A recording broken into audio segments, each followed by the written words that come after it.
Hello everyone. Today we'll work on how to be objective in academic writing. By being objective, you are rigorous as the rigorous writer, and readers would choose to believe in you.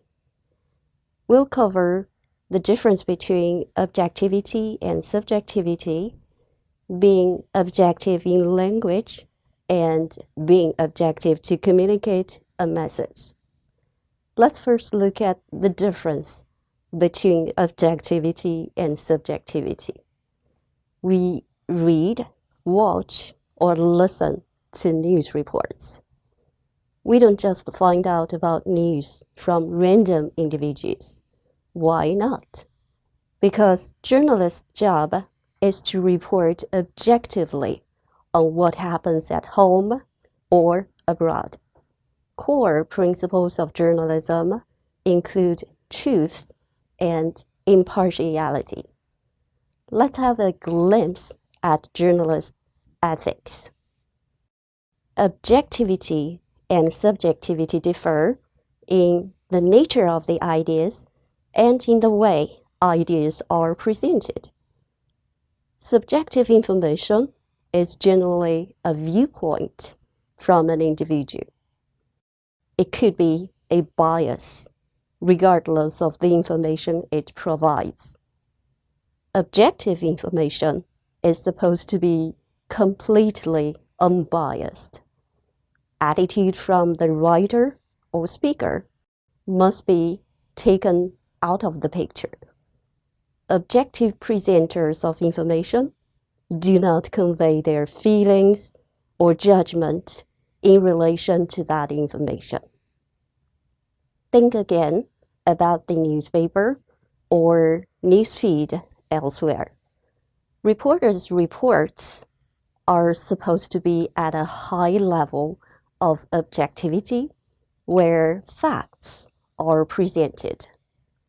The editorial is where subjectivity is very much likely, and the readers would expect to find the writer's viewpoints and judgment.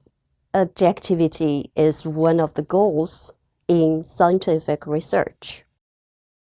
Complete objectivity may not be achievable. Even in scientific investigations, personal preferences are behind decisions made throughout the research procedure. But as journalists do, in language, we need to best ensure impartiality. Let's look at how possibly we can be objective in English. The first we need to do is choose objectively the words for the idea. The precise meaning of a word is found in a dictionary, and for one meaning, we can probably find a number of words available in a dictionary of synonyms. These words mean more or less the same, but may cover broader or narrow ranges in meaning and in context. Your idea would be best presented with one of these words, which covers exactly the narrow range of meaning to match with your idea. Choosing the more specific from the synonyms guarantees that you give the information more objectively. Stick to the facts and do not allow your feelings or biases interfere with information you present. Use 87% of the population instead of most of the population. Replace some time ago with, for example, in 2019. Objectivity is in a sense being fair and explicit with the information for your listeners and readers to find you as professional and credible. When you give details on what a person did, if you write or speak by being impartial, your way to present that is objective. The passive voice, replacing the active, raises your level of objectivity a little further. A comparison could be found in this example. For university students, in writing or speaking about what a person did, the assignment type, your discipline, and of course your particular purpose in presenting the idea must be considered when you decide on which voice to apply. For some assignments, it is appropriate to use the first person, that is, the active voice. But your professional work in your discipline may require otherwise.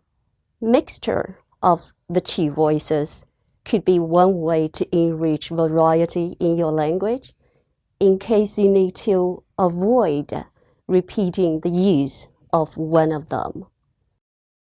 Simple reporting verbs are you said, the journalist reported, or they claimed.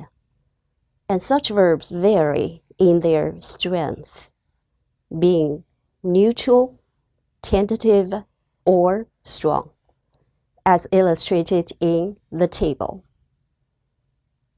The stronger the reporting verb, the lower level of objectivity.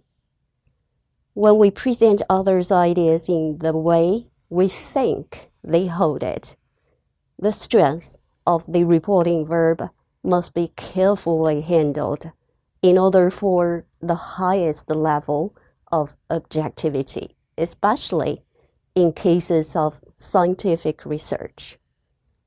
You definitely do not need to exaggerate what others have actually done by using a stronger verb than necessary.